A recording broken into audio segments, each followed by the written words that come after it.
Hello everybody. Hi. Hi. We've just finished a 4-month tour of Europe in our van, and we can see lots of videos about that on our channel. But we did learn quite a few things while we were on the road about living full-time in our van. We certainly did, and as a result we need to make a few modifications to the van before we go on our next adventure. We do. We're Sarah and Ben. Welcome to Diamonds on Tour.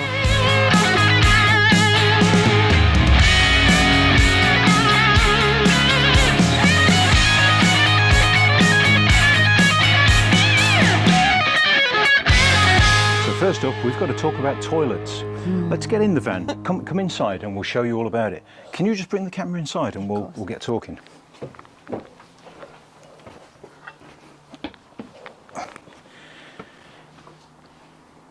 Have you finished in there? What?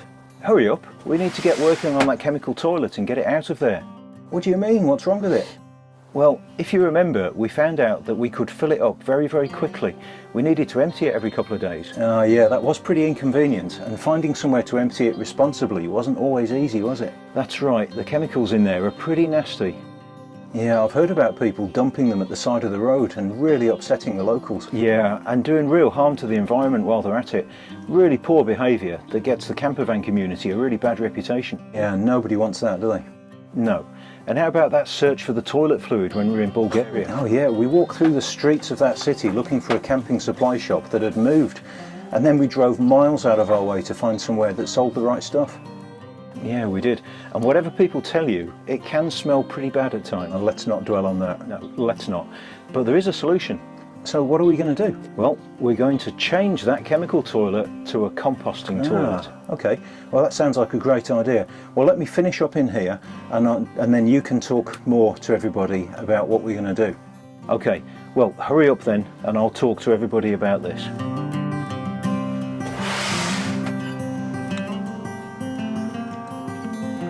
Okay then, so what's the problem with a chemical toilet?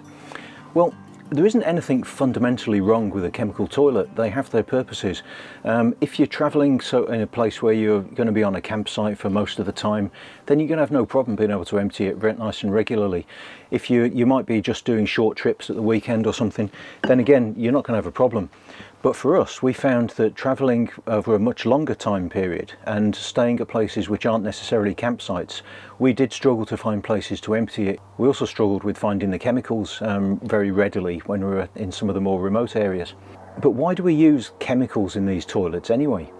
Well, what we're going to do is, inevitably on this subject, we need to talk about waste. So we're going to talk about front waste and back waste. You know exactly what we mean there, don't you? Now, front waste is mostly water and contains very little bacteria. In fact, they do say, I've never tested this, but they do say that you can actually use your own front waste to wash out a wound. Perhaps if you've got absolutely nothing else, you're stuck out in the wilderness and you need something, then you can use your front waste for that sort of purpose. I wouldn't use somebody else's, but basically, to all intents and purposes, your front waste doesn't contain any bacteria. There are occasions when it might. You might have a urinary tract infection, for example, but to be honest, if you've got a UTI, your priority is sorting that out, not what sort of toilet you're going to be using. In contrast, your back waste contains lots of bacteria. It's almost entirely bacteria, and that's why our bodies keep those two products completely separate. All animals keep it separate because mixing them is a really bad idea. If you mix those two wastes, then the bacteria in the back waste feeds off the nutrients in the front waste and really blooms. You get massive blooms of bacteria, and that's what causes the nasty smells. And that's why keeping them separate is a really good way of dealing with it efficiently and keeping down the smells. And so it's when we mix those two wastes that we need really powerful chemicals to try and kill those bacteria and keep down those nasty smells. Now, as those chemicals are made to destroy the living products, those bacteria in that waste, they're also really, really harmful in the environment. So that's why you have to dispose of them responsibly in proper purpose-made sewerage facilities, effectively, because the main problem with it is the chemicals that you've put in there. They get in the environment and they do all sorts of damage. In contrast, a composting toilet keeps those two wastes separate. It collects the back waste in effectively a bucket and the front waste in a bottle, and so they can be kept totally separate all the time and disposed of separately in the right way. And that means that there are no chemicals needed to deal with the problems that you get when you mix those two wastes together. And so the two wastes can be disposed of much more effectively, much more easily, and far less harmfully in the environment. After lots of searching and browsing the internet, the composting toilet that we found, that we decided we were going to use, is called the Ogo Origin. I'll put a link to that down in the description so you can have a look at their website and read all about it for yourselves. In this, the back waste goes into a container that contains an organic medium. We're going to be using coconut coir, which is it's supplied in solid blocks, and then you break it up, and then that goes into the toilet before you start using it. And then the waste mixes with that with an agitating bar which rotates inside the toilet to mix it all up and get the sort of composting process kick-started with those organic fibres from the coconut. There's also a small extractor fan which just draws in some fresh air that flows over that area and takes it out to outside, just to take out any odours that might be present in that area. Now, I know what you're thinking, but trust me, that rear waste does have a smell, but it's absolutely nothing compared to the smell that you get when you mix front and rear waste together and you cause that bacteria to bloom and cause those hideous smells. On their own, neither of those wastes cause particular problems. The rear waste container takes about 25 to 30 deposits before it needs emptying. So with the two of us travelling in the van, that's about 2 weeks use before it needs emptying, which is far better than the 2 days that we needed to empty it before. When it needs emptying, the rear container can just be lifted out and then put into a compost site if you've got a compost heap in your garden or whatever. Obviously, when you're on the road, you don't have a compost heap with you. So we'll be using biodegradable bags that we can put it into, seal it up and just put it in normal waste. It then goes away to a landfill site or however normal waste is dealt with, and it just composts naturally and becomes part of the environment. The front waste collects into a large bottle which can just be emptied into any normal toilet. This will need emptying more frequently than the rear one, but because it's just a bottle that you take away and pour into a toilet, it's much easier to deal with and can be done far easier at any normal toilet. While we're talking about this is a subject where there's a lot of opinions out there on the internet. There's all sorts of things you read about how these things work. I'm trying to stay factual here, so these are really just my conclusions that I've come to based on learning the facts about how this stuff works. Now, one area where there are differing views is how to deal with that front waste. There are people who've plumbed this the front waste collection in the toilet down into their grey water tank. Now, from my perspective, I know that in the UK, the Environment Agency do include kitchen waste as part of grey waste, but there are no definitions of grey waste anywhere in the world which include front waste from a human being. The moment you put any sort of human waste into a system like that, it becomes black waste and it has to be dealt with properly, and that is into a properly designated sewage system. So for that reason, we will not be plumbing our front waste from the toilet into the grey waste system of this van. By all means, plumb it in. The toilet has facilities for plumbing into a pipe rather than into the bottle. By all means, plumb it into a black waste tank and deal with it properly. But for us, that means that all that does is reintroduces the problem of having to find a designated waste site to empty that black waste. I would much rather just keep it in the small bottle and then we can just empty it into a toilet as necessary. So now let's get back outside and we'll open up this Ogo Origin composting toilet and let's have a look at it. Right, here we go then. Look at that. Wow. One Ogo composting toilet. Carefully packaged. Yeah. Right? Very exciting. All the way from the United States. Look at that. Thank you. Dear Amazon customer, thank you so much for your order. If you could please leave us a review or email us installation pictures. Oh, yeah. This would be incredibly helpful to our small company. We hope you enjoy the unit. Tenille and a smiley face. Oh, very cool. Very cool. That's good. Well, Tanil, we'll send you a link to this video. Yeah, that's nice. Let's get this out the box. That's It's a good box. Ooh. Ooh, feels nice then. Yeah.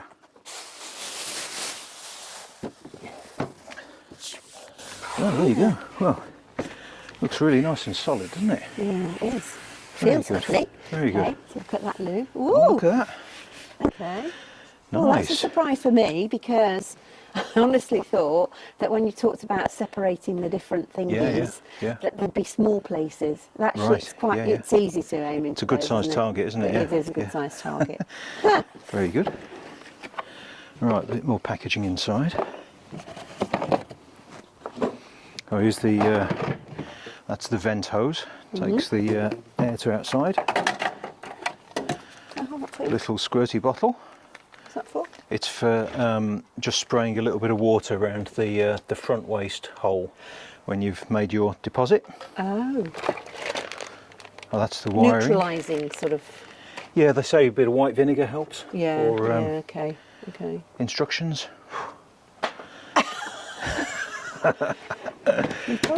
Hopefully he doesn't seriously mean that, although you know what blokes are like.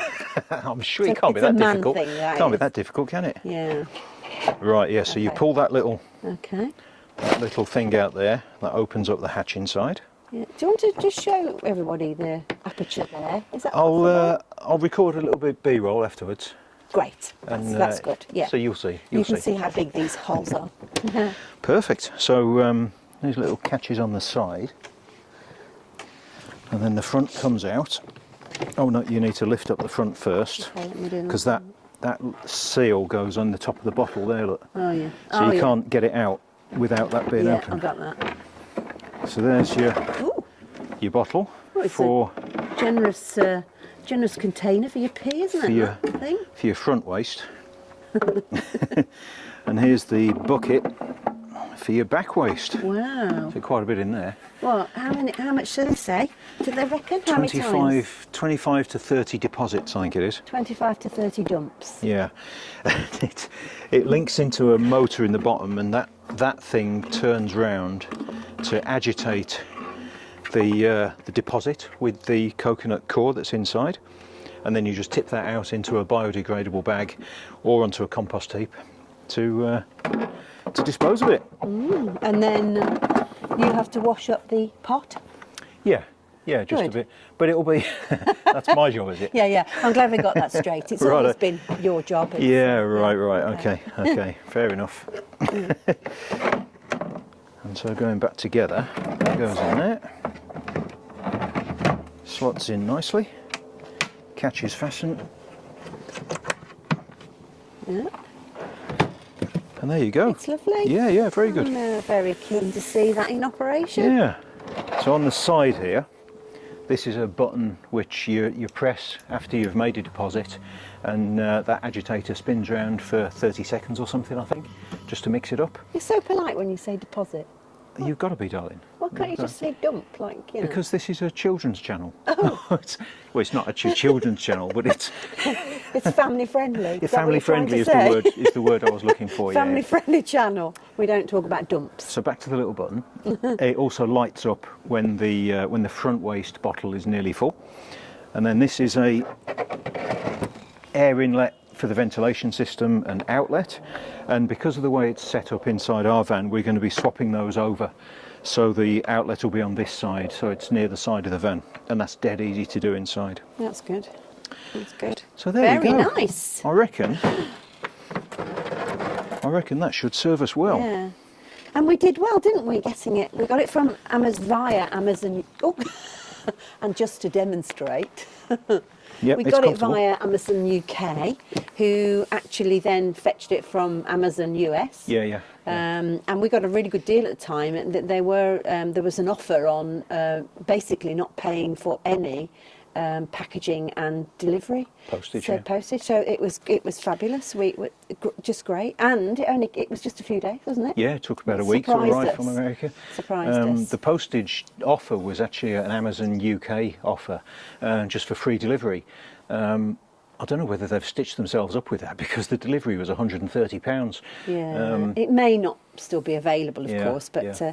what's nice as well is that we didn't have to pay any import taxes Yeah, either on exactly. it, did we? Yeah, We yeah. probably would have had to do that too. I'll put a So link was to great. it below to the advert that we got it through. Yeah.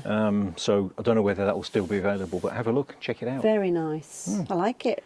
Fabulous. Should we Mind get to you, it then? The proof of the pudding, as they say, is in the eating. Yeah, yeah, nice. That's not the right. Nicely done. Yeah, okay. Right, well, let's get the old one out. Yeah. And get this one in. Fabulous. Perfect, great. Thanks, Ben. Lovely. Right, here we are then, back inside the van. First of all, please excuse a bit of diesel heater noise. It's 1 degree C inside the van when I came in here this morning, so I've just put the heater on for a bit to save me freezing to death. The next thing is that obviously the toilet is here in our little shower cubicle, and it's a really tight little space, just about big enough for a shower, but it is not the most conducive space for making videos with nice camera angles. So you're just going to have to put up with some slightly strange camera angles for a little while. Right, how does that look? Yeah, I think you can probably see what we're doing. Right, here's the old chemical toilet, the Thetford chemical toilet. I've already disconnected the electrical supply and the water supply. This is one of the ones which is plumbed into the water system in the van, so it doesn't have a flush tank like some of them do. So that's already disconnected, and I've already broken the seal. There was like a silicone seal around the back here against the shower wall, so it should just lift out.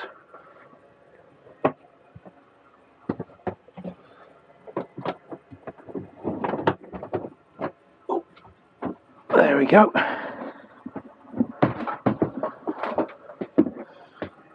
All right. There we go. One old chemical toilet, soon to be on eBay, if any of you are interested. Nothing wrong with it. One new composting toilet. Right, here we are then, with the new one.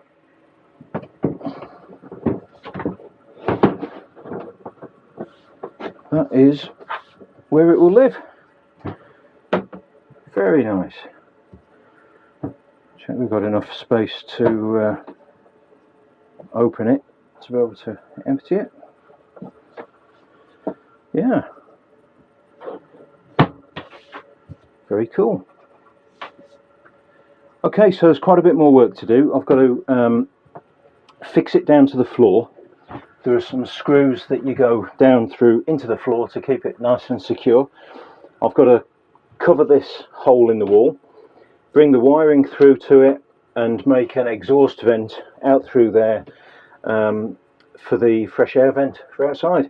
The other thing is that because this is where the chemical toilet's cartridge access hatch was from outside, I've got to blank that off and put some extra insulation in it, because at the moment, although the door's insulated, it is a bit of a space in the side of the van with less insulation than the rest of it. So I'll whack a bit of that in there, make a vapor barrier for it, and a way of getting the vent through it and the cable back out. But overall, looking good so far. Right, we've got this toilet in its final position now. I'm just about to mark the holes through for screwing it down to the floor. But I just thought I'd show you a couple of things inside here that we're going to need to be doing. So these are, because the air vent is going to go out the side here, this is an air intake with a filter in it, and this is the small fan that provides the air flow through it. So you see how these are little frames which are clipped into the casing of the toilet. We're going to clip this one out and clip this one out and just swap them over, undo the clip here to move the wiring over to the other side so that we can have the air exit on this side near that side of the van to get out. The other thing is that this here is the level sensor. It's an ultrasonic sensor for the front waste bottle which goes in the front here. So that is a really nice bit of kit. Solid state equipment, so you haven't got kind of floats or magnet switches or any of that nonsense. So it's an electronic switch that senses the level of the waste in that front tank. So it's really nice to see that. Now the other thing is that in the base of here, if we just lift out this bottom panel, there's actually a fair bit of electronics in the bottom here. This is the motor which turns the agitator in the bottom of the rear waste tank, and then there's various connections, and I've no idea what this is, some sort of control module I would imagine, timer probably for this. Now all of that stuff is clearly quite sensitive, you don't want it getting wet, so that is one drawback of this particular toilet, is that it's not waterproof. And obviously you can see this is inside a shower. So I did speak to the company when I was buying this to see if the external switch, which is here, if I could remove that and extend the wires and put that switch outside, on the outside of the this shower enclosure, to make that waterproof. Now clearly that would have waterproofed that, but the snag is that there's a lot of other stuff in here that you really don't want to get wet. Water could get around the hinges on the side here, and the hinge down the back, and then down and into the bottom there, and get into all that electronics, which is clearly something we want to avoid. So that is one drawback. So this is not a waterproof toilet. So what they sell is basically a plastic cover that you can put over this and keep it over there whenever you're showering, and then just take it away when you want to use the toilet. So here it is. It's a tough vinyl cover, all ultrasonically welded seams, so it should be nice and waterproof, and it basically just sits over the toilet.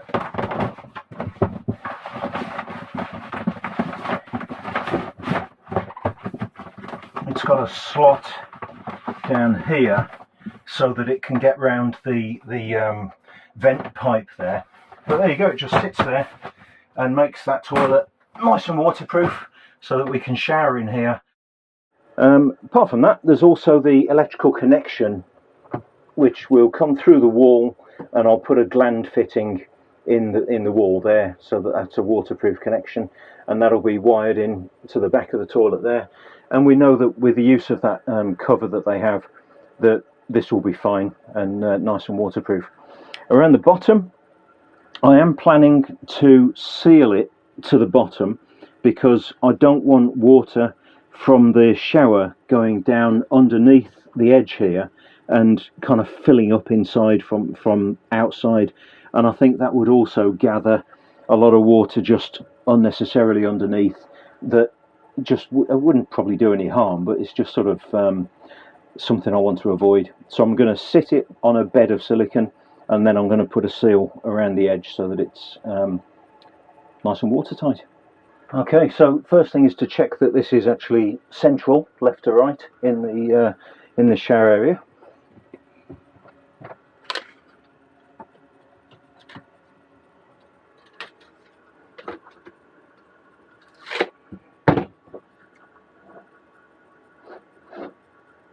Right, and then I'll mark through the fixing holes to the floor.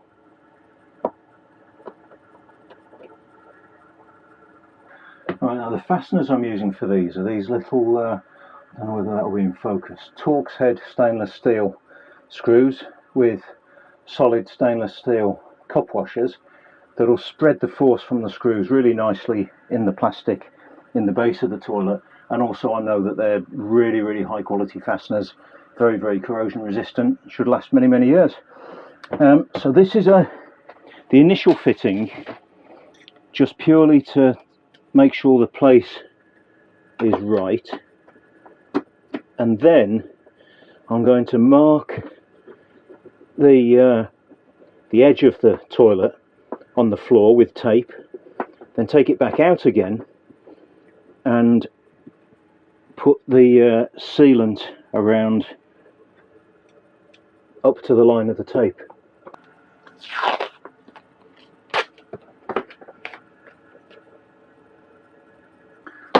I'm using this stuff, CT1 clear construction sealant and adhesive. I found it to be really, really good in all sorts of roles before, so there we go.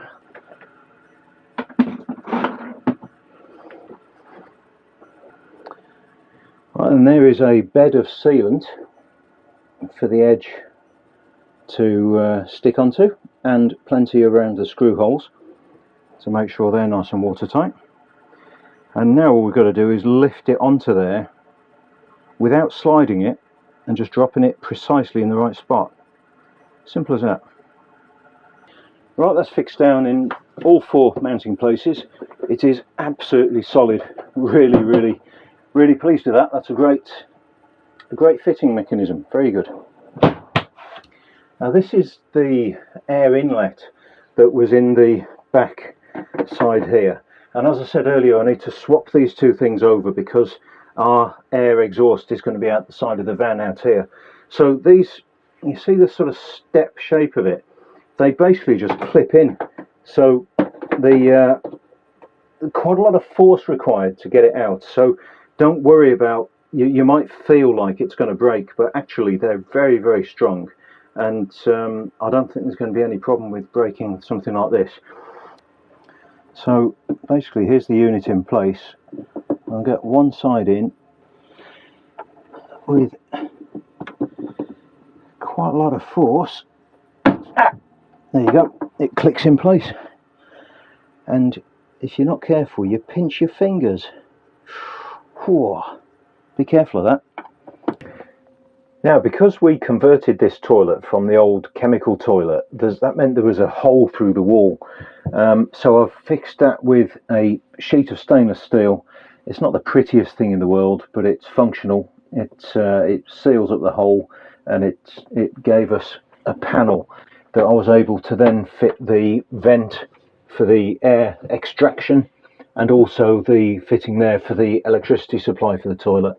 You can see there I've just used normal waste pipe fittings, 1.5 inch fittings to take the air extraction outside, and it works really well. I'll show you now a demonstration using a smoke bomb thing of how well that extraction works. Right, here we go then. We're going to light that with this little blowtorch and let's see what happens.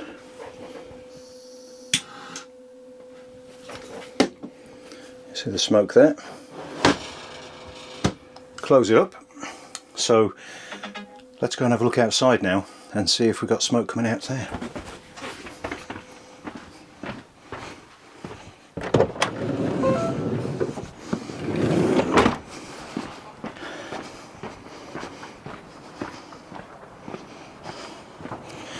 Yes, well, that's pretty effective. Look at that.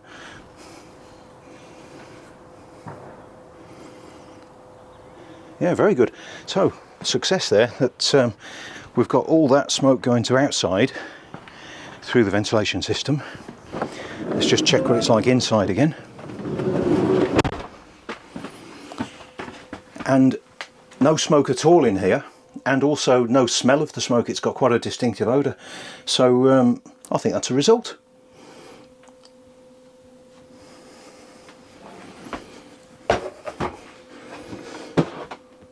Oh, yeah, there's a lot in there, so you can see just how effective that extraction system is.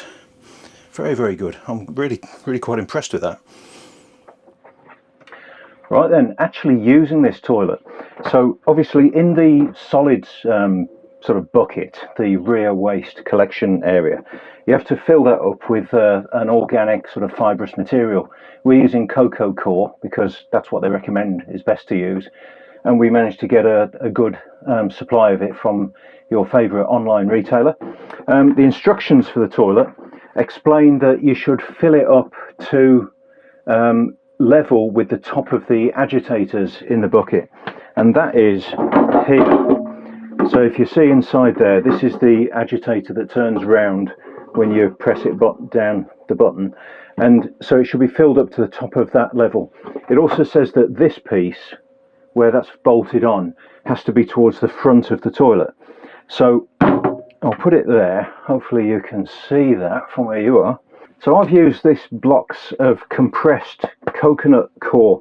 It is really compressed and really dry.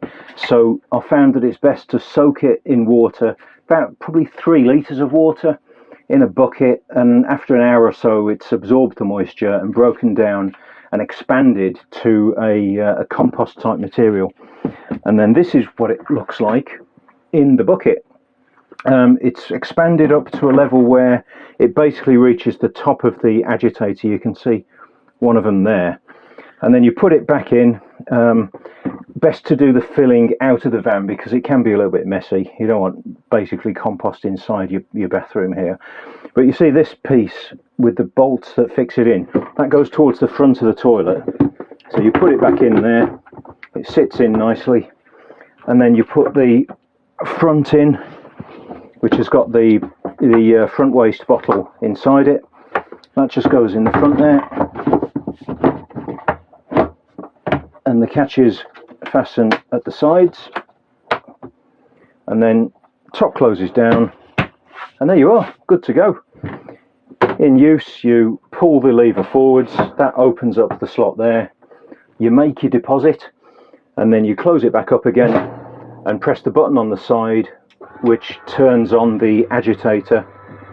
I'll just open that up so you can see it.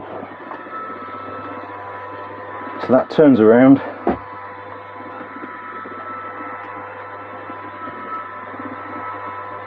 so that mixes up your deposit with the cocoa core, and away you go. And the fan's always running, so any odours are expelled out the side and out to fresh air.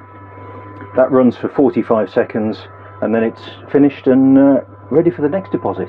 Now they do say that you can use single ply or very, very thin toilet paper and actually put it in with the waste in that bucket, and obviously that will compost down in the future. But they do say to be careful not to get it in too big clumps because it can get round that agitator in the middle and sort of make a big sort of clump in the middle. So we've chosen to use a small bin. We've got this little bin which has a like infrared thing on it, so you just swipe your hand over it, top opens up, you can put your waste in there, and then it closes up again, so you don't have to touch it at all. So a tissue with stuff on it just goes in there, and then we just empty that every day into the normal waste. Now then, having tried this out for fit, I have found that this separator part, which obviously separates the part from the rear waste and the front waste, I've found that your gentleman's parts kind of nestle on this this divide here when you're sitting there. It's quite comfortable, but it's just something to be aware of if you're not expecting it. When you sit there and you feel that thing there, might not be a problem for everybody, but I have found that it is there, not a problem. So I think that just about covers it for our composting toilet. Now there are obviously other makes out there. This is Ogo, and after looking online a whole load of different things, and there's lots of videos out there, this is the one we came down on being the best sort of balance of cost versus features. There are cheaper things out there, but this is the one that we went for. But that principle of composting versus chemical toilet is the same whichever one you go for. So yeah, let's try it out on the road. We're heading off up to Norway and Sweden in a couple of weeks' time. So this bad boy will be up there above the Arctic Circle in a few weeks, and we'll report back from there how we're getting on with it. See you there.